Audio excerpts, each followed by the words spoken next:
আজিৰে পৰা নলবাৰী নিষ্পকোৱাত 7 দিনীয়া বিহু নাচ কৰ্মশালা শুভ উদ্বোধন কৰিলে ডক্টৰ কবিতা দত্ত চৌধুৰীয়ে।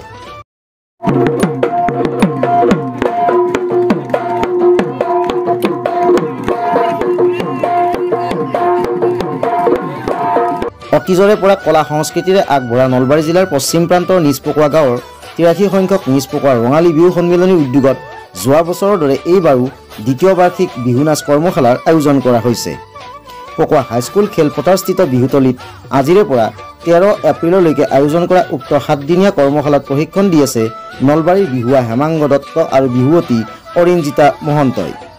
আজি বিয়লি 4 বজাত প্ৰায় 2 শতাধিক নাচনী আৰু ঢুলীয়া শিকাৰুৱে অংশগ্ৰহণ কৰা কৰ্মশালাৰ শুভ উদ্বোধন কৰে চামতাৰ কামৰূপ মহাবিদ্যালয়ৰ ভাৰপ্ৰাপ্ত অধ্যক্ষা ডক্টৰ কবিতা দত্ত চৌধুৰীয়ে। ৰঙালী বিহু বহাগ বিহু হৈ পৰে অসমীয়াৰ পৰিচয়, বহাগ বিহু হৈ পৰে বৰ অসমৰ জাতীয় সত্তা, জাতীয় সচেতনতাক মহিয়ান কৰা বা গোটেইখিনি পৰিচয়। আৰু সেইকাৰণে আমি তেজতে লৈ আহোঁ বিহুৰ কথা, বিহুৰ সুৰ, বিহুৰ গোটেইখিনি আচাৰ ৰীতি নীতি বা বিহুত শব্দটোকে আমি লৈ আহোঁ। বিহু অবিহনে আমি নিষ্প্ৰাণ, বিহু অবিহনে আমি পৰিচয়বিহীন।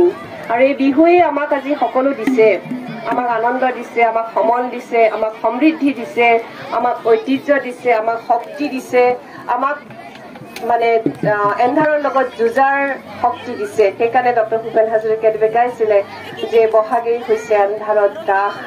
আমি প্ৰকৃতিৰ লগত যুঁজ বাগৰ কৰি বা বিভিন্ন শক্তিৰ লগত যুঁজ বাগৰ কৰিয়েই জীয়াই আছো বা আগুৱাই গৈছো। আৰু আমাৰ প্ৰধানকৈ সমল দিছে বিহুৱে।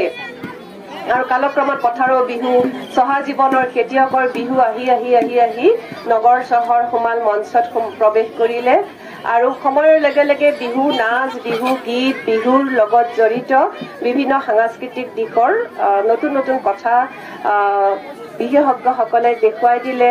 আৰু আৰম্ভ হ'ল প্ৰশিক্ষণ বা শিকাৰ কথা।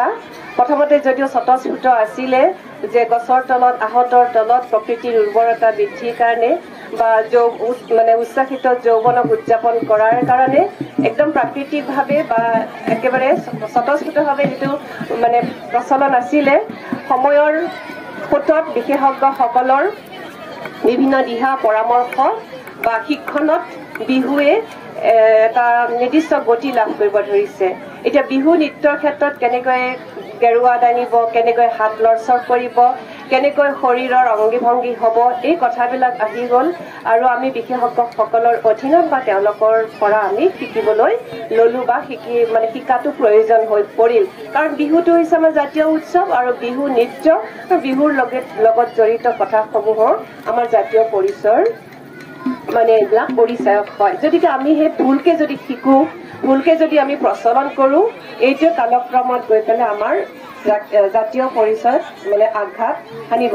আৰু সেই উদ্দেশ্যে বিভিন্ন সন্মিলনসমূহে এতিয়া অসমৰ চুকে কোণে নৱপ্ৰজন্মক বিহু নৃত্যৰ লগত নতুবা বিহু গীত বা বিহু নামসমূহৰ লগত পৰিচয় দিয়াৰ কাৰণে, বিশেষকৈ বিহু নৃত্যৰ লগত প্ৰশিক্ষণ দিয়াৰ কাৰণে এনেকুৱা ধৰণৰ কৰ্মশালাসমূহ আয়োজন কৰিছে।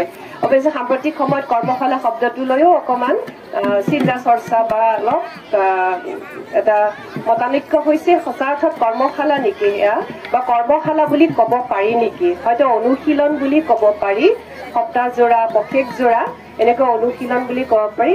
যিয়ে নহওক, ইয়াৰ দ্বাৰা আমাৰ উঠি অহা বিহুৱা শিল্পীসকল যথেষ্ট উপকৃত হ'ব। আৰু তেওঁলোকে যিহেতু ভৱিষ্যতৰ আমাৰ এই সংস্কৃতিৰ ৰক্ষাৰ বাহক হ'ব বা বিহুৰ লগত জড়িত তেওঁলোকে এজন সাংস্কৃতিক সৈনিক হ'ব। সেইকাৰণে এনেকুৱা শিক্ষণৰ যথেষ্ট গুৰুত্ব আছে। আৰু এই কথাটোৰ প্ৰতি লক্ষ্য ৰাখিয়ে এইখন ঐতিহ্যমণ্ডিত বিহু সন্মিলনীয়ে যোৱা বছৰৰ পৰা এই কৰ্মশালাৰ আয়োজন কৰিছে। নিঃসন্দেহে এটা অতি খুব ভাল কথা, এটা উৎসাহজনক, এটা যোগাত্মক পদক্ষেপ। কাৰণ বিহু সন্মিলনীয়ে বিগত কিমান দশকত বহুত কেনেকুৱা সমন্বয়, সংহতি, গঠনাত্মক পদক্ষেপ গ্ৰহণ কৰি আহিছে, যিবিলাকে সকলো অংশগ্ৰহণকাৰী উপভোগকাৰী সকলৰ মাজত এক দৃষ্টান্ত সহযোগিতা আগবঢ়া আগবঢ়াই সন্মিলনখনি মানে সৰ্বাংগ সুন্দৰভাৱে সফল হোৱাত সহায় কৰে। তাৰ কাৰণে সকলোৰে ওচৰত বিনতি ৰাখিছোঁ আৰু এইখিনিকে কৈ আজিৰ পৰাই কৰ্মশালাখনি উদ্বোধন হোৱা বুলি মই ঘোষণা কৰিছোঁ।